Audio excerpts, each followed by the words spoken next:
ನಾ ಹಿಂದೂ ಪರವಾಗಿ ಮಾತಾಡೋನೆ. ನಾ ಏನು ನಿಮ್ಮ ಅಂಜಿಕೆಗೆ ನಿಮ್ಮ ಸರ್ಕಾರ ಐತಿ, ನೀವು ಒಳಗೆ ಹಾಕ್ತಿರ ತಂಜಿ ಮನ್ಯಾಗ ಕುಂಡ್ರ ಮಗ ಅಲ್ಲ.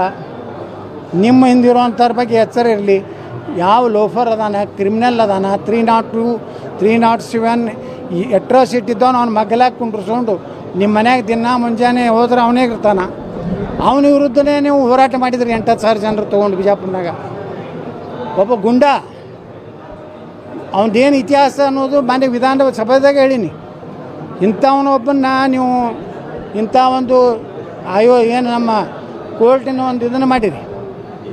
ಹಾಂ, ಮತ್ತು ಇದನ್ನು ಬಿಟ್ಟು ನೀವು ನನ್ನ ಮ್ಯಾಗ ಏನಾರೇ ಆ್ಯಕ್ಷನ್ ತೊಗೋರಿ, ಏನು ಅನ್ಸೋದಿಲ್ಲ. ಮುಂದೆ ಒಂದು ಕಾಲ ಬರ್ತೈತೆ ನಮಗೂ. ನೀವು ಯಾರ್ಯಾರನ್ನ ರಕ್ಷಣೆ ಮಾಡ್ಲಿಕ್ಕತ್ತಿರಲ್ಲ ಗುಂಡಾಗಳನ್ನ ಲಪೋಟನ ಬಿಜಾಪುರನಾಗ, ಅವ್ರನ್ನೆಲ್ಲರಿಗೂ ಬರೋಬ್ಬರಿ ಕಾಲು ತೋರಿಸೋ ಕಾಲ ಬರ್ತೈತೆ. ಇನ್ನು ಮುಂದಿನ ಅವಧಿ ನಮ್ಮದೇ ಐತೆ. MP ಪಾಲ್ರಿ ಮುಗೀತು ಈ ಸಲ ನಿಮ್ಮದು. 28ಕ್ಕೆ ನೀವು ಮನೆಗೆ ಹೋಗ್ತೀರಿ, 28ಕ್ಕೆ ನಮ್ಮ ಸರ್ಕಾರ ಬರ್ತದೆ. ನೀವು ಎಷ್ಟು ಗುಂಡಾಗಳನ್ನ ಸಾಕಿರಲ್ಲ ಬಿಜಾಪುರ ಜಿಲ್ಲಾದಾಗ, ಅವು ಕೆಲವೆಲ್ಲ ಲೋಫರ್ಗಳನ್ನ ಅವ್ರನ್ನೆಲ್ಲ ಒದ್ದೊಳಗೆ ಹಾಕಿಸ್ತೀವಿ.